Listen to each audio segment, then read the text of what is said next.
ಆತ್ಮೀಯ H16 news ವೀಕ್ಷಕರೇ, ನಾನು ನಿಮ್ಮ MI ಮಲ್ಲಪ್ಪ ಜೋತವರ್. ಆತ್ಮೀಯರೇ, ಈಗಾಗಲೇ BDCC ಬ್ಯಾಂಕಿನ ತಿಕ್ಕಾಟ ನೀವು ನೋಡ್ತಾ ಇದ್ದೀರಿ.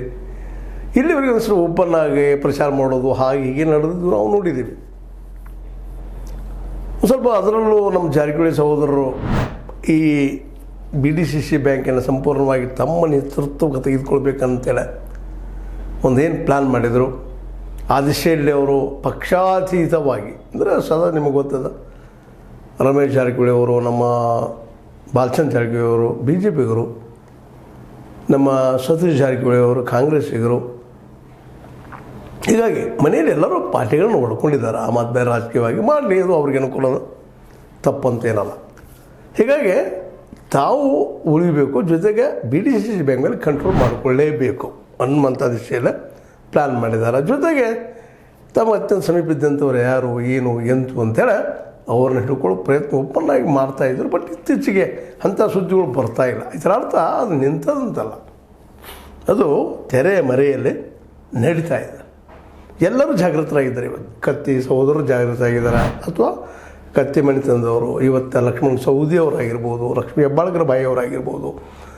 ಹೆಸರು ಬೆಳಗಾವಿ ಜಿಲ್ಲೆಯ ಪ್ರಮುಖ ಎಲ್ಲ ರಾಜಕಾರಣಿಗಳು ಮತ್ತು ನಮ್ಮ ಪಟ್ಟಣವರು ಆಗಿರ್ಬೋದು, ಇತ್ತೀಚೆಗೆ ಅವರು ಜಾಗೃತರಾಗಿದ್ದಾರೆ. ಯಾದವಾಡ್ರವರು ಜಾಗೃತರಾಗಿದ್ದಾರೆ. ಯಾರು ಎಲ್ಲೆಲ್ಲಿ ಇರ್ತಾರೋ ಗೊತ್ತಿಲ್ಲ, ಬಟ್ ಪ್ರಯತ್ನ ಮಾತ್ರ ಒಂದೇನಪ್ಪ ಅಂದ್ರೆ ನಮ್ಮ ಮಹಂತೇಶ್ ಕೌಸಲ್ಗಿ ಅವರಾಗಿರ್ಬೋದು. ಯಾಕೆ ಮಾತನ್ನು ಇವತ್ತು ಹೇಳ್ತಾ ಇದ್ದೀನಿ ಅಂದ್ರೆ, ಇದೇ ಕಾಲಕ್ಕೆ ಒಂದಿಷ್ಟು ರಾಜಕೀಯವಾಗಿ ಡೌನ್ಫಾಲ್ ಆದಂತಹ ನಮ್ಮ VL ಪಾಟೀಲರ ಸಂತತಿ ಅಥವಾ ವಿವೇಕರಾವ್ ಆಗಿರ್ಬೋದು, ನಮ್ಮ ಇನ್ನುಳಿದವರಾಗಿರ್ಬೋದು, ಅವರು ತಮ್ಮ ಏರಿಯಾದಲ್ಲೇ ತಮ್ಮ ಒಂದು ರಾಜಕೀಯ ಹಿತ ಸಾಧಿಸುವಂಥ ಕೆಲಸ ಮಾಡ್ತಾಯಿದ್ದಾರೆ. ಆದರೆ ಇದರ ಹೆಚ್ಚಿಗೆ ಪ್ರಬುದ್ಧರಾಗಿ ಕಾಣುತ್ತಿರುವಂಥವ್ರು, ಪ್ರಬಲರಾಗಿ ಕಾಣುತ್ತಿರುವಂಥವ್ರು ಜಾರಕಿಹೊಳಿ ಸಹೋದರರು. ಉಳಿದವರಲ್ಲ ಯಾಕೋ ಏನೋ ಅಂಥ ಒಂದು ಇದು ಕಾಣೋದು, ರಭಸ್ ಕಾಣದೆ ಹೋದರೂ ಸಹಿತ ಒಳಗೆ ಮಾತ್ರ ನಡೆದ ಮಾತ್ರ ಸತ್ಯ. ಯಾಕಂದರೆ ಇವತ್ತು ಕತ್ತಿ ಕುಟುಂಬಕ್ಕೆ, ರಮೇಶ್ ಕತ್ತಿಯವ್ರ ಕುಟುಂಬಕ್ಕೆ ಇವತ್ತು ಶತಾಯಗತಾಯ BDCC ಬ್ಯಾಂಕನ್ನು ತಮ್ಮ ಸುಪರ್ದಿಗೆ ತೆಗೆದುಕೊಳ್ಬೇಕನ್ನುವಂಥ ಒಂದು ಛಲ ಅವರಲ್ಲಿ ಅದ. ಆದರೆ ಅನ್ಲಿಕ್ಕೆ ತಯಾರಿಲ್ಲ ಅವರು. ಯಾಕಂದರೆ ಆಲ್ರೆಡಿ ಅವರ ಬೇರುಗಳಲ್ಲಿದ್ದಾವ. ನಮ್ಗೆ ಬೇಕಂತವ್ರು ಯಾರು, ಏನು, ಎಂತು, ಮೌನವಾಗಿ ಹೆಂಗೆ ಯಾವ ರೀತಿ ಮಾಡಬೇಕು ಅಂತ. ಈ ಥರ ನಾನು ಹೆಸರು ಹೇಳಿಕ್ಕೆ ಹೋಗೋದಿಲ್ಲ. ಭಾಳಷ್ಟು ರಾಜಕಾರಣಿಗಳು ನನಗೆ ಒಂದಿಷ್ಟು ಪರಿಚಿತರನ್ನ ಅವ್ರು ನಮ್ಮೊಂದಿಗೆ ಮಾತಾಡಿದಾಗ ಹೇಳ್ತಾಯಿದ್ರು, ನಾವು ಹೆಚ್ಚಿಗೆ ಪ್ರಚಾರ ಮಾಡಲಿಕ್ಕೆ ಹೋದ್ರೆ ಆ ವ್ಯಕ್ತಿಗಳನ್ನ ಕ್ಯಾಚ್ ಮಾಡುವಂಥ ಕೆಲಸ ನಮ್ಮ ಎದುರಾಳಿಗಳು ಮಾಡ್ತಾ ಇರ್ತಾರಂತ. ಅದಕ್ಕೆ ನಾವು ಓಪನ್ ಆಗಿ ಭೇಟಿ ಆಗಲಾರ್ದ ನಾವು ಎಲ್ಲಿ ಮಾತಾಡ್ಬೇಕು ಅಲ್ಲಿ ಮಾತಾಡ್ತಾ ಇದ್ದೀವಿ, ನಾವು ಗೆಲ್ತೀವಿ. ಇದರ ಅರ್ಥ ಏನು ಅಂದ್ರೆ, ಎಲ್ಲರೂ ಮೌನವಾಗಿ ತಮ್ಮ ಕೆಲಸ ಮಾಡ್ತಾಯಿದ್ದಾರೆ. ಇಲ್ಲೇ ಒಂದು ಗಮನಿಸ್ಬೇಕಂತ ವಿಷಯ ನೋಡ್ರಿ, ಜೊಲ್ಲೆಯವರು ಹೇಗೆ ಜಾರಕಿಹೊಳಿ ಕುಟುಂಬ ನಂಬಲಿಕ್ಕೆ ಸಾಧ್ಯದ. ಜೊಲ್ಲೆಯವರ ರಾಜಕೀಯ ಅಸ್ತಿತ್ವ ಪ್ರಶ್ನೆ ಅದ ಚಿಕ್ಕೋಡಿ ಭಾಗದಲ್ಲಿ. ಆಲ್ರೆಡಿ ಅಲ್ಲೇ ನಮ್ಮ ಸತೀಶ್ ಅವ್ರ ಮಗಳು ಪ್ರಿಯಾಂಕಾ ಅವರು ಎಂಟ್ರಿ ಆಗಿದ್ದಾರೆ ಆ ಭಾಗದಲ್ಲೇ. ಇಂದಿಲ್ಲ ನಾಳೆ ಅದು ರಾಜಕೀಯವಾಗಿ ಟಸಲ್ ಇರುವಂಥದ್ದನ್ನು. ಹೀಗಾಗಿ ಮತ್ತು ನಿಧಾನಕ್ಕೆ ಕೆಲವೊಂದಿಷ್ಟು ಏನೋ ಮಾತುಗಳು ಕೇಳಿ ಬರ್ತಾಯಿದ್ದು ಮಧ್ಯದಲ್ಲಿ. ನಿಪ್ಪಾಣಿಯಲ್ಲೇ ನಮ್ಮ ರಾಹುಲ್ ಜಾರಕಿಹೊಳಿ ಅವ್ರನ್ನ MLA ನಿಲ್ಲಿಸ್ಬೋದೇನೋ ಅನ್ನೋಂಥ ಮಾತುಗಳು ಕೇಳಿ ಬರ್ತಾಯಿದ್ದು ಅವ್ರ ಹಿಂಬಾಲಕರಿಂದ. ಹೀಗಾಗಿ ಅವ್ರಿಗೂ ಒಳಗೆ ಭಯ ಇರುವಂಥದ್ದನ್ನು, ಜೊಲ್ಲೆ ಮತ್ತು ಅವರ ಮಿಸ್ಸಸ್ ಅವ್ರಿಗೆ, ಅವ್ರ ಕುಟುಂಬಕ್ಕೂ. ಹೀಗಾಗಿ ಒಬ್ಬರೊಬ್ಬರು ನಂಬೋ ಸ್ಥಿತಿಯೊಳಗಿಲ್ಲ. ಬಟ್ ಆದರೆ ಒಬ್ಬರನ್ನು ಬಿಟ್ಟ ಮುಂದೆ ಹೋಗೋ ಸ್ಥಿತಿಯೊಳಗೂ ಇಲ್ಲ. ಯಾರು ನಂಬಬೇಕಾಗಿದೆ ಅವರೊಳಗೆ ತಿಕ್ಕಾಟಿದ್ದಾವೆ. ಜೊಲ್ಲೆ ಮತ್ತು ಕತ್ತಿಯವ್ರೊಳಗೆ ತಿಕ್ಕಾಟಿದ್ದಾವೆ. ಅದೇ ಕಾಲಕ್ಕೆ ನಮ್ಮ ಲಕ್ಷ್ಮಣ್ ಸವದಿಯವರು ಮತ್ತು ಜಾರಕಿಹೊಳಿಯವ್ರೊಳಗೆ ತಿಕ್ಕಾಟಿದ್ದಾವೆ. ನೋಡಿರಲ್ಲ ನೀವು, ಇದರ ಸಮಯದಲ್ಲ, MP ಸಮಯದಲ್ಲ ನೀವು ಸಹಕಾರ ಮಾಡಲಿಲ್ಲ ಅಂತೇಳಿ ಸತೀಶ್ ಜಾರಕಿಹೊಳಿ ಅವರು ಮೇಲೆ ಸಿಟ್ಟಾಗಿದ್ದರು ಅನ್ನೋದು ನಾವು ನೋಡಿದ್ದೀವಿ ಈಗಾಗಲೇ. ಹೀಗಾಗಿ ಅವರು ಎಲ್ಲರೂ ಒಬ್ಬರೊಬ್ಬರು ಹೆಲ್ಪ್ ಮಾಡ್ತಾರೆ, ಒಬ್ಬರನ್ನು ಬೆಳೆಸ್ಕೊಳ್ತಾರೆ ಅಂತಲ್ಲ, ತಾವು ಉಳಿಸಲುವಾಗಿ ಈಗ ಹುಲ್ಲಿದ್ದಂಗೆ ಇದ್ದಾರೆ ಎಲ್ಲರೂ ರಾಜಕಾರಣಿಗಳು. ಜೋರಾಗಿ ಗಾಳಿ ಬಿಸ್ತಪ್ಪ ಅಂದ್ರೆ ಬಗ್ತಾರೆ, ಒಂದು ಸ್ವಲ್ಪ ಹೋದ ತಕ್ಷಣ ಮತ್ತೆ ನಾವು ಆಳ್ತೀನಪ್ಪ ಅಂತ ಹೇಳ್ತಾರೆ. ಇದು ಇವತ್ತಿನ ರಾಜಕಾರಣಿಗಳಲ್ಲಿ, ಅದರಲ್ಲೂ ಬೆಳಗಾವಿಯ ಪ್ರತಿಯೊಬ್ಬ ರಾಜಕಾರಣಿ ಇವತ್ತು ನಡೆಯಾಗಿದೆ. ಯಾಕಂತಂದ್ರೆ ಹೌದು, ಇವತ್ತು ಜಾರಕಿಹೊಳಿ ಸಹೋದರರು ಅತ್ಯಂತ ಪ್ರಬಲವಾಗಿ ಬೆಳೆದಿದ್ದಾರೆ ಬೆಳಗಾವಿ ಜಿಲ್ಲೆಯಲ್ಲಿ. ಅವ್ರನ್ನ ಹಿಂದೆ ಹಾಕೋದು, ಬದಿ ಸರಿಸೋದು ಸುಲಭದ ಕೆಲಸ ಅಲ್ಲ. ಒಂದು ಕಾಲಕ್ಕೆ VL ಪಾಟೀಲ್ ಇದ್ದಂಗೆ ಇದ್ದಾರೆ ಇವತ್ತು ಇವರು. ಯಾಕೆಂದ್ರೆ ಇವತ್ತು VL ಪಾಟೀಲ್ ಸಂತತಿ ಅಥವಾ ಕುಟುಂಬದವರು ಇವತ್ತು ವೀಕ್ ಆಗಿದ್ದಾರೆ. ನಡೆದರೆ ಕಾಲಾಯ ತಸ್ಮೈನ್ ನಮಃ. ಇವತ್ತು ಅವ್ರದ್ದು ನಾಳೆ ಮತ್ತೊಬ್ರದ್ದು ಆಗ್ಬೋದು. ಆ ಮತ್ತೆ ರಾಜಕೀಯದಲ್ಲಿ ಇರುವಂಥದ್ದು ಇದೆಲ್ಲರಿಗೂ ಗೊತ್ತಿರೋ. ಸ್ವತಃ ಸತೀಶ್ ಅವರು ಅನೇಕ ಸಲ ಅಂದಿದ್ದಾರೆ, ಈಗ ನಮ್ಮ ಕಾಲದಪ್ಪ ಅಂತೇಳಿ. ಅವ್ರಿಗೂ ಗೊತ್ತದ, ನಮಗೆ ಯಾವಾಗ ಹೊಡೆದು ಬೀಳ್ತದೆ ಗೊತ್ತಿಲ್ಲ ಅಂತೇಳಿ. ಯಾಕಂದರೆ ಯಾರು ನಂಬೋ ಸುತ್ತೊಳಗಿಲ್ಲ. ಹೀಗಾಗಿ BDCC ಬ್ಯಾಂಕಿನ ಈ ಒಂದು ಏನು ಯುದ್ಧ ಅಂತ ಇಟ್ಕೊಂಡಿರ್ಬೇಕಾದ್ರೆ, ಇದು ಎಲ್ಲರೂ ತಮ್ಮ ಹಸ್ತಕ್ಕೆ ತಮ್ಮ ಸುಪರ್ದಿಗೆ ತಕ್ಕೊಳ್ಬೇಕು, ತಮ್ಮದು ನಡಿಬೇಕು ಅಂತವ್ರು ಇದ್ದಾರೆ. ಏನು ಇನ್ನೂ ಉಳಿದಿಲ್ಲ ಲಕ್ಷ್ಮೀಬಾಯಿ ಹೆಬ್ಬಾಳ್ಕರ್ ಅವರು, ಅವ್ರಿಗೂ ಸಹಿತ ಇತ್ತು ರಮೇಶ್ ಜಾರಕಿಹೊಳಿ ಅವ್ರ ಜೊತೆಗೆ ನೇರ ತಿಕ್ಕಾಟದ ಜೊತೆಗೆ ಸತೀಶ್ ಅವರು ಪ್ರೀತಿಯಿಂದ ಇದ್ದಾರಪ್ಪ, ಒಳ್ಳೆ ವಿಶ್ವಾಸ ಇದ್ದಾರೆ ಅಂದರೂ ಸಹಿತ ಅವರನ್ನು ನಂಬೋ ಸ್ಥಿತಿಯೊಳಗೆ ಲಕ್ಷ್ಮೀಬಾಯಿ ಹೆಬ್ಬಾಳ್ಕರ್ ಅವರು ಇಲ್ಲ. ಅದಕ್ಕೆ ತಮ್ಮ ಮಗನೂ ನಿಲ್ಲಿಸಬೇಕಪ್ಪ, ತಮ್ಮನ್ನು ನಿಲ್ಲಿಸಬೇಕು ಅನ್ನುವಂಥ ಅವರು ಏನೋ ಪ್ರಯತ್ನ ನಡೆಸಿದ್ದಾರೆ. ಅವ್ರಿಗೆ ಬೇಕಾದಂಥ ಒಂದಿಷ್ಟು MLAಗಳು ಹಿಡ್ಕೊಳ್ತಾ ಇದ್ದಾರೆ. ಇದು ತೆರೆ ಮರೆಯಲ್ಲಿ ನಡೆದಂಥ ಯುದ್ಧಗಳೆಲ್ಲ ಇವು. ಇದರಲ್ಲಿ ಯಾರು ಗೆಲ್ಬೋದು, ಯಾರನ್ನ ಯಾರು ವಿಶ್ವಾಸ ಮಾಡ್ಬೋದು ಅನ್ನೋದು ಈ ಒಂದು ತಿಂಗಳು 2 ತಿಂಗಳು. ಯಾಕಂದರೆ ಅಕ್ಟೋಬರ್ 19 ನಡೆದಿನ ಒಳಗೆ ಮತ್ತು ಇಲ್ಲಿ ಮತದಾರರು ಸೀಮಿತದಾರಲ್ಲಿ ಮತದಾರರು ಆ ರೈತ ಕುಟುಂಬದವರು, ರೈತವರು ಅಲ್ಲಿ ಯಾರು ಮೆಂಬರ್ ಇದ್ದಾರೆ ಅಥವಾ ಅಲ್ಲಿ ಕೃಷಿ ಪತ್ತಿನ ಬ್ಯಾಂಕ್ಗಳಲ್ಲಿ ಆಗಿರ್ಬೋದು, ಮತ್ತೊಂದರಲ್ಲಿ ಆಗಿರ್ಬೋದು, ಯಾರು ಮೆಂಬರ್ಸ್ ಇದ್ದಾರೆ ಅವರು ಲಿಮಿಟೆಡ್ ಅದಾರ. ಆ ಲಿಸ್ಟ್ ಅವ್ರಿಗೆ ಎಲ್ಲರ ಕಡೆಯೂ ಅದ. ಅವ್ರನ್ನ ಹೆಂಗೆ ಹಿಡಿಬೇಕು ಅನ್ನೋದು ಗೊತ್ತದ. ಯಾಕಂತಂದ್ರೆ ಇನ್ನೊಂದು ಮಾತಿಲ್ಲ, ಜಾತಿನೂ ಭಾಳ ಕೆಲಸ ಮಾಡ್ತದೆ.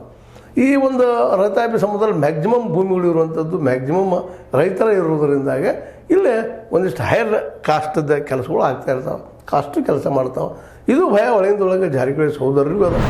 ಹೀಗಾಗಿ ಅವರು ಲಿಂಗಾಯತ ಸಮುದಾಯವನ್ನು ಸಹಿತ ಭಾಳ ವಿಶ್ವಾಸದಿಂದ ಪ್ರಯತ್ನ ಇಟ್ಕೊಳ್ಳಿ ಪ್ರಯತ್ನ ಮಾಡ್ತಾ ಇದ್ದಾರೆ. ಯಾಕಂದ್ರೆ ಅವರೆಲ್ಲರೂ ಒಪ್ಪಿದಾಗ ಅಲ್ಲಿ ಮಾಡಲಿಕ್ಕೆ ಸಾಧ್ತದೆ, ಗೆಲ್ಲಲಿಕ್ಕೆ ಸಾಧ್ತದೆ ಅನ್ನೋದು ಅವ್ರಿಗೆ ಸತ್ಯಗಳು ಗೊತ್ತದ. ಹೀಗಾಗಿ ಈ ಮೇಲ್ಜಾತಿಯ ಅಥವಾ ಇನ್ನುಳಿದ ವಿಷಯಗಳು ಸಹಿತ ಇಲ್ಲಿ ಕೌಂಟ್ ಆಗೋದ್ರಿಂದಾಗೆ ಜಾತಿ ಧರ್ಮಕ್ಕಿಂತ ಜಾತಿಗಳು ಇಲ್ಲಿ ಕೆಲಸ ಮಾಡುವಂಥದ್ದು ಭಾಳ ಸಾಧ್ಯಗಳಿದ್ದಾವೆ. ಹೀಗಾಗಿ ತಮ್ಮ ಜಾತಿಗಳ ಜನರನ್ನು ಆದಷ್ಟು ಕಟ್ಟಿ ಹಾಕಿಕೊಳ್ಳೋದು ಅಥವಾ ತಮ್ಮ ಮತದಾರನ ಆದಷ್ಟು ಹಿಡಿತಕ್ಕೆ ತೆಗೆದುಕೊಳ್ಳೋದು ಇವೆಲ್ಲ ಈಗ ಜೋರ್ದಾರಾಗಿ ನಡೆದವು ಅಂತೇಳಿ ಸುದ್ದಿಗಳು ಬರ್ತಾ ಇದ್ದಾವೆ. ಏನು ಮ್ಯಾಕ್ಸಿಮಮ್ ಏನು ಕೊಡ್ಲಿಕ್ಕೆ ಸಾಧ್ಯನೋ ಹೊಂಚೊಂದು ಎಲ್ಲರೂ ಈಗ ಇವರೇನು ಇವತ್ತು ಸ್ಪರ್ಧೆ ಮಾಡ್ತಿದ್ದಾರೆ, ಇವರೆಲ್ಲರೂ ಫಿಡಿಯಾಲಿಸ್ಟನ್ನ ನಿಮ್ಗೆ ಗೊತ್ತಲ್ಲ, ಜಮೀನ್ದಾರ ರೈತರನ್ನ ಇವರೆಲ್ಲ ಏನು ಬಡ ರೈತರಲ್ಲ, 1 ಎಕರೆ 2 ಎಕರೆ ಬದುಕುವಂಥವ್ರಲ್ಲ, ಅದು ಇನ್ನೊಬ್ಬರು ಭೂಮಿ ಬಡ್ಡಿ ಒಳಗೆ ತೊಗೊಂಡು ಭೂಮಿ ಮಾಡೋರಲ್ಲ.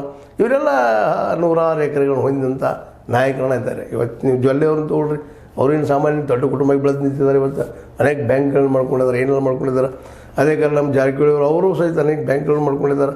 ಅನೇಕ ಈ ಕೃಷಿ ಪತ್ತಿನ ಬ್ಯಾಂಕ್ಗಳನ್ನ ಸಹಿತ, ಸಹಕಾರಿ ಬ್ಯಾಂಕ್ಗಳನ್ನ ಸಹಿತ ತಮ್ಮ ಸುಪರ್ದಿನಲ್ಲಿ ತಮ್ಮ ಮಂದಿಯಲ್ಲಿ ಇಟ್ಕೊಂಡಿದ್ದಾರೆ. ಯಾವುದು ಕಡಿಮೆ ಅದ. ಲಕ್ಷ್ಮೀ ಹೆಬ್ಬಾಳ್ಕರ್ ಅವರು ತಮ್ಮ ಭಾಗದಲ್ಲಿ ಅಲ್ಲಿ ರೈತರ ಅನೇಕ ಬ್ಯಾಂಕ್ಗಳವರು ಸುಧಾ ಹುಟ್ಟಾಕಿದ್ದಾರೆ. ಅವರು ಶುಗರ್ ಫ್ಯಾಕ್ಟ್ರಿಗಳಿದ್ದಾರೆ, ಇವರು ಶುಗರ್ ಫ್ಯಾಕ್ಟ್ರಿಗಳಿದ್ದಾರೆ. ಇಲ್ಲಿ ನೋಡ್ರಿ, ಶುಗರ್ ಫ್ಯಾಕ್ಟ್ರಿ ಇಲ್ದವ್ರು ಯಾರಿದ್ದಾರೆ, ದೊಡ್ಡ ಬಡವರು ಯಾರಿದಾರಪ್ಪ ಈ ಎಲ್ಲ ನಾಯಕರೊಳಗೆ. ಏನೂ ಇದ್ದಂಥ ಬಡ ರೈತ ಹೌದು ನಾ ಮೆಂಬರ್ ಆಗ್ತೀನಿ ಅಂತ ನಾವು ಯಾರು ಒಬ್ಬರು ಅದಾರ ಇದ್ರಲ್ಲ. ಮೋಸ್ಟ್ಲಿ ಯಾರು ನಿಂತಿದ್ರು ಸಹಿತ ಅವರಿಂದ ಒಬ್ಬರು ಬೇರೆದವ್ರು ಇದ್ದೇ ಇರ್ತಾರಲ್ಲ, ಯಾರಾದರೂ ಒಬ್ಬರು ಇರ್ತಾರೆ, ಇವ್ರು ಇದಾರಪ್ಪ, ಇವ್ರ ಮನುಷ್ಯ ಅವ್ರ ಮನುಷ್ಯ ಅಂದ್ರೆ ತಮ್ಮ ಮೆಜಾರಿಟಿ ಮಾಡೋ ಸಲ ತಮ್ಮ ಬೇಕಾದಂಥ ತಂದು ನಿಲ್ಲಿಸುವಂಥದ್ದು ನಾವು ನೋಡ್ತಾ ಇರ್ತೀವಿ. ಹೀಗಾಗಿ ಇವತ್ತು ಈ ಚದುರಂಗದ ಆಟ ಎಂಥ ಚದುರಂಗದ ಆಟದಪ್ಪ ಅಂದ್ರೆ ಎಲ್ಲರೂ ಒಬ್ಬರು ನೋಡಿದಾಗ ಎಷ್ಟು ಪ್ರೀತಿ ವಿಶ್ವಾಸ ಮಾತಾಡ್ತಾರೆ ಅಂದ್ರೆ ನಾವು ನಿಮ್ಮ ಹಿರಿ ಅಲ್ಲಪ್ಪ, ನಾವು ನಿಮ್ಮ ಫ್ರೆಂಡ್ ಅನ್ನುವಂಗೆ ಮಾತಾಡ್ತಿರ್ತಾರೆ. ಅವ್ರು ಇನ್ನೊಂದು ಕೈ ಮತ್ತೊಂದನ್ನು ಮಾಡ್ತಾನೆ ಇರ್ತದೆ. ಹೀಗಾಗಿ BDCC ಬ್ಯಾಂಕದ ಈ ಒಂದು ಕುರ್ಚಿಯನ್ನು, ಅಧ್ಯಕ್ಷ ಕುರ್ಚಿಯನ್ನಾಗಲಿ ಅದ್ರ ಮೇಲೆ ಹಿಡಿತವನ್ನಾಗಲಿ ಯಾರು ಸಾಧಿಸ್ಬೋದು ಅಂತೇಳಿ ಈಗ ಏನಾಗಿತ್ತು, ಭಾಳಷ್ಟು ಜನ ಇರ್ತಿದ್ರು. ಈಗ MLA MP ಎಲೆಕ್ಷನ್ದಲ್ಲಿ ಏನದ ಅಲ್ಲೇ SC ST OBC ಮುಂದೆ ಜೊತೆಗೆ 200 ಜನರನ್ನು ಹಿಡ್ಕೊಬೋದು. ಬಟ್ ಇಲ್ಲೇ ಈ ಒಂದು ಬ್ಯಾಂಕ್ನಲ್ಲಿ BDCC ಬ್ಯಾಂಕ್ನಲ್ಲಿ ವಿಶೇಷವಾಗಿ ಈ ಮೇಲ್ಜಾತಿಯ ಜನರ ಹೆಚ್ಚಿಗೆ ಭೂಮಿಯನ್ನು ಹೊಂದಿದ್ದರಿಂದಾಗೆ ಮತ್ತು SC ST ಜನರ ಕೈಯಲ್ಲಿ ಭೂಮಿ ಸ್ವಲ್ಪ ಅದ. ಹೀಗಾಗಿ ಅವರು ಭಾಳಷ್ಟು ಕಡಿಮೆ ಒಂದು ಮೆಂಬರ್ ಇರುವಂಥ ಸಾಧ್ಯತೆಗಳಿದ್ದಾವೆ. ಏನೋ ಸರ್ಕಾರದ ಒತ್ತಡಕ್ಕೂ ರೂಲ್ಸ್ ರೆಗ್ಯುಲೇಷನ್ಕಾಗಿ ಇರ್ತಿರ್ತಾರೆ. ಆದರೆ ಮ್ಯಾಕ್ಸಿಮಮ್ ಎಲ್ಲ ಮೇಲ್ಜಾತಿಯವ್ರ ಕೈಯಲ್ಲಿರೋದ್ರಿಂದಾಗೆ ಇಷ್ಟು ಸುಲಭವಾಗಿ ಈ ಜಾರಕಿಹೊಳಿ ಸಹೋದರರು ಗೆಲ್ತಾರೆ ಅನ್ನುವಂಥದ್ದು ಹೇಳೋದು ಭಾಳ ಕಷ್ಟ. ಅದಕ್ಕೆ ಅವರು ಪ್ಲ್ಯಾನ್ ಮಾಡಿದ್ದಾರೆ, ಇಲ್ಲಂತಲ್ಲ. ಬಟ್ ಎದುರಾಳಿಗಳೇನು ಸಾಮಾನ್ಯ ಇಲ್ಲ. ಯಾಕೆಂತಂದ್ರೆ ಯಾರನ್ನ ಯಾರು ಸ್ಥಿತಿಗಳು ನಂಬೋ ಸ್ಥಿತಿಗಳಿಗಿಲ್ಲ. ರಾಜಕಾರಣದಲ್ಲಿ ಯಾರ್ಯಾರೋ ಅದಕ್ಕೆ ಪಕ್ಷೇತರ ಕೂಡ್ಕೊಂಡು ಅವ್ರು ಮಾಡ್ಲಿಕ್ಕೆ ಹಚ್ಚಿದ್ದಾರೆ. ಆ ಸಹೋದರರು ಅವರು ಯಶಸ್ವಿ ಆಗ್ಬೋದು. ಅದ್ರ ಜೊತೆಗೆ ನಮ್ಮ ಕತ್ತಿ ಬ್ರದರ್ಸರು ಅವರು ಸಾಮಾನ್ಯರಲ್ಲ, ಅವರು ನಿರಂತರವಾಗಿ ಅದರ ಅಧಿಕಾರ ಹಿಡ್ಕೊಂಡು ಬಂದಂಥವ್ರು ಅದಾರ. ಅಲ್ಲಿಯೇ BDCC ಬ್ಯಾಂಕಿನ ಪ್ರತಿಯೊಂದು ಟೇಬಲ್, ಪ್ರತಿಯೊಂದು ಏನಪ್ಪ ಅಂತಂದ್ರೆ ಅದಕ್ಕೆ ಸಂಬಂಧಿಸಿದಂಥ ಬ್ಯಾಂಕ್ಗಳು ಅಥವಾ ಪ್ರಾಥಮಿಕ ಹಂತದ ಬ್ಯಾಂಕ್ಗಳು ಎಲ್ಲವೂ ಇವೊಂದು ಸೊಸೈಟಿಗಳು ಇವೆಲ್ಲರೂ ಹಿಡಿತ ಸಾಧಿಸಿದ. ಅದು ಚಿಕ್ಕೋಡಿ ಭಾಗದಲ್ಲಂತೂ ಅವ್ರು ಜಬರ್ದಸ್ತಾಗಿ ತಮ್ಮ ಹಿಡಿತವನ್ನು ತಮ್ಮ ಕೈ ಇಟ್ಕೊಂಡಿದ್ದಾರೆ ಅನ್ನೋದಷ್ಟೇ ಸತ್ಯದ. ಇನ್ನು ಇದು ಸತ್ಯ ಏನಪ್ಪ ಅಂತ ಏನಂದ್ರೆ ಜೊಲ್ಲೆ ಕತ್ತಿಯವರು ಅಥವಾ ನಮ್ಮ ಲಕ್ಷ್ಮಣ ಸವದಿಯವರು ಇವರೆಲ್ಲರೂ ಮತ್ತು ನಮ್ಮ ರಾಜು ಕಾಗಿನೂ ಆಗಿರ್ಬೋದು, ಇವರೆಲ್ಲರೂ ಕುಡ್ಕೊಂಡು ಒಂದಾಗ್ತಾರ ಅನ್ನುವಂಥ ಒಂದು ಸಂಶಯ ಅದ. ಯಾಕಂದ್ರೆ ಜೊಲ್ಲೆಯವ್ರಿಗೆ ಗೊತ್ತದ ರಾಜಕೀಯ ಇನ್ನಷ್ಟು ಪ್ರಬಲರಾದ್ರಪ್ಪ ಅಂತಂದ್ರೆ ಜಾರಕಿಹೊಳಿ ಸಹೋದರರನ್ನು ಜಿಲ್ಲಾ ಮಟ್ಟದಲ್ಲೇ ನಾವು ಮನಸ್ಸಲಿಕ್ಕೆ ಸಾಧ್ಯ ಇಲ್ಲ, ನಮ್ಮ ಕಂಟ್ರೋಲ್ ಮೀರಿ ಬೆಳೀತಾರೆ ಅನ್ನೋದು ಇವರೆಲ್ಲರೂ ಮನಸ್ಸಲ್ಲಿ ಇರ್ತಾನೆ. ಈ ಎಲ್ಲ BJP ಪ್ರೇರಿತ ಎಲ್ಲ ಜನರಲ್ಲಿ ಅದ. ನೆನಪದ್ರಲ್ಲೇ ಅವರು ಸೋತಂಗೆ ಅನ್ನಿಸ್ತಿರ್ಬೋದು, ನಾವು ಇಲ್ಲಪ್ಪ ಹೊಂದಾಣಿಕೆ ಮಾಡ್ಕೊಂಡು ಹೋಗ್ತೀವಿ ಅನ್ನಿಸ್ತಿರ್ಬೋದು. ಬಟ್ ಒಳಗೂ ಆಗೂ ಸಾಧ್ಯತೆ. ಹೀಗಾಗಿ ಈ ಚದುರಂಗದ ಆಟದಲ್ಲ ಯಾರು ಯಾವಾಗ ಯಾವ ರೀತಿ ಹೊಡ್ತಾರೆ ಗೊತ್ತಿಲ್ಲ. ಹೀಗಾಗಿ ಇದು ಏನಪ್ಪ ಅಂತಂದ್ರೆ ಒಂದಿಷ್ಟು ಈಗೇನು ನಾವು ಗೆಲ್ತೀವಿ ಅಂತ ಹೊಡ್ಡಿದ್ದಲ್ಲ ಅವ್ರು ಎಚ್ಚರದಿಂದ ಹೆಜ್ಜೆಳಬೇಕಾಗಿದೆ ಅನ್ನೋದನ್ನು ಈ ಸಂದರ್ಭದಲ್ಲಿ ನೆನೆಸ್ಬೇಕಾಗಿದೆ. ಇನ್ನು ಅವರೆಲ್ಲರೂ ಬುದ್ಧಿವಂತರಿದ್ದಾರೆ, ಅವ್ರಿಗೆ ಬುದ್ಧಿ ಹೇಳೋ ಶಕ್ತಿ ನಮಗೂ ಇಲ್ಲ. ಯಾಕಂದರೆ ಇವತ್ತು ರಾಜಕೀಯ ಹಾಗದ, ದುಡ್ಡು ಮತ್ತು ಬುದ್ಧಿವಂತಿಕೆ ಇರೋರು ಇವತ್ತು ಗೆಲ್ತಾ ಇದ್ದಾರೆ. ದುಡ್ಡು ಎಲ್ಲದಕ್ಕೂ ಕಾರಣ ಆಗ್ತಾ ಇದೆ ಇವತ್ತು. ಇರಲಿ, ಆದರೂ BDCC ಬ್ಯಾಂಕ್ ಯಾರ ಪರ ಆಗ್ಬೋದು ಈಗಂತ ನಮ್ಮ ಒಂದು ಅಂದಾಜಿನ ಪ್ರಕಾರ ಸ್ವಲ್ಪ ಒಂದು ಕೈ ಜಾರಿಗಳು ಮೇಲದಾರ ಅಂತ ಅನಿಸ್ತಾ ಇದೆ. ಬಟ್ ಅಂತರದಲ್ಲಿ ಕತ್ತಿ ಮತ್ತು ಅವರ ಬೆಂಬಲಿಗರು ಇನ್ನೂ ಅದು ಹೊರಗೆ ಬರ್ತಾ ಇಲ್ಲ, ತೋರಿಸ್ಕೊಡ್ತಾ ಇಲ್ಲ. ಆದರೆ ಅವರು ಗಟ್ಟಿಮುಟ್ಟಾಗಿ ಕತ್ತಿ ಅವ್ರು ಹಿಂದಿದ್ದಾರೆ ಅನ್ನೋದು ಅಗದಿ ಖಚಿತ ಅಭಿಪ್ರಾಯಗಳು ಮೂಡಿ ಬರ್ತಾ ಇದ್ದಾವೆ. ಹೀಗಾಗಿ ಈ BDCC ಬ್ಯಾಂಕ್ ಅದ್ರ ಜೊತೆಗೆ ಈಗ ಲಕ್ಷ್ಮೀಬಾಯಿ ಹೆಬ್ಬಾಳ್ಕರ್ ಅವರು ಸಹಿತ ರಾಜಕೀಯ ಪ್ರಶ್ನೆ ಅದ, ಏನಪ್ಪ ಮಾಡಬೇಕಿಲ್ಲ ಅನ್ನುವಂಥದ್ದು. ಮತ್ತು ಅವರು ಎಲ್ಲೆಲ್ಲಿ ಯಾರಿಗೆ ಸಪೋರ್ಟ್ ಮಾಡ್ತಾರೋ ಗೊತ್ತಿಲ್ಲ. ಮತ್ತು ಲಕ್ಷ್ಮಣ್ ನಮ್ಮ ಸೌದಿ ಅವರು ಸಹಿತ ಅವರು ಬುದ್ಧಿವಂತರಿದ್ದಾರೆ, ಅವರು ತೆರೆ ಮರೆಯಲ್ಲಿ ಬೇಕಾದನ್ನು ಮಾಡಲಿಕ್ಕೆ ಸಾಧ್ಯದ. ಯಾಕಂದರೆ ಇದು MLA MP ಇಲೆಕ್ಷನ್ ಅಲ್ಲ ಅನ್ನೋದು ನಾವು ನೆನಪಿಟ್ಕೊಂಡು ಮುಂದಿನ ಹೆಜ್ಜೆ ಅವ್ರಿಗೂ ಗೊತ್ತದ, ಇವ್ರಿಗೂ ಗೊತ್ತದ. ಅವ್ರ ಬಗ್ಗೆ ಒಂದಿಷ್ಟು ಏನು ಹೇಳುತ್ತೆ ನಿಮ್ಮ ಜೊತೆ ಹಂಚ್ಕೋಬೇಕಾಗಿತ್ತು. BDCC ಬ್ಯಾಂಕ್ ಇಂಪಾರ್ಟೆಂಟ್ ಈ ಭಾಗದಲ್ಲಿ, ಅದರಲ್ಲೂ ರೈತರಿಗೆ ಅನ್ನೋದು ಗೊತ್ತದ. ರೈತರು ಇದರ ರಕ್ಷಣೆ ಯಾರು ಮಾಡ್ತಾರೆ ಅನ್ನೋದು ಅವರಿಗೂ ರೈತರಿಗೂ ಗೊತ್ತದ ನಾನು ತಿಳ್ಕೊಳ್ತೀನಿ. ಆದರೂ ಸಹಿತ ಈ ಸಂದರ್ಭದಲ್ಲಿ ಒಂದು ಮಾತು ಹೇಳಬೇಕಾಗ್ತದೆ, ಈ ಮಾತು ಯಾರೂ ದುಡ್ಡಿಗೆ ಬೆಲೆ ಹಾಕೋಬೇಡ್ರಿ. ಯಾಕೆಂದರೆ ಯೋಗ್ಯ ನಿಮ್ಮ ಕೆಲಸ ಯಾರು ಮಾಡ್ತಾರಪ್ಪ, ನಿಶ್ಚಿತವಾಗಿಯೂ ನಿಮಗೆ ಬೆಂಬಲ ಬೆಲೆ ಕಾನೂನು ಮಾಡಿಸೋಕೆ ಯಾರು ಸಹಾಯ ಮಾಡ್ತಾರೆ, ಪ್ರತಿ ಸಣ್ಣ ರೈತ ಸಹಿತ ಉಳಿದಕ್ಕೆ ಯಾರು ಹಾದಿ ಮಾಡ್ತಾರೆ ಅಂಥವ್ರಿಗೆ ಮತ ಹಾಕಿರತ್ತೆ. ಮತ್ತು ಇದು ನಿಮ್ಗೆ ಲೈಕ್ ಆಗಿರ್ಬೋದು, ಲೈಕ್ ಮಾಡಿ, ಶೇರ್ ಮಾಡಿ, ಕಮೆಂಟ್ ಮಾಡಿ, ಜೊತೆ ಸಬ್ಸ್ಕ್ರೈಬ್ ನಿಲ್ಲಿಸ್ಬೇಡ್ರಿ. H60 ನ್ಯೂಸ್ ಅರ್ಥಾತ್ ಹೇಗೆ ಸಿಗ್ತಾರೆ ಸತ್ಯ ಕೈಗೊಂಡು ವಂದನೆಗಳು.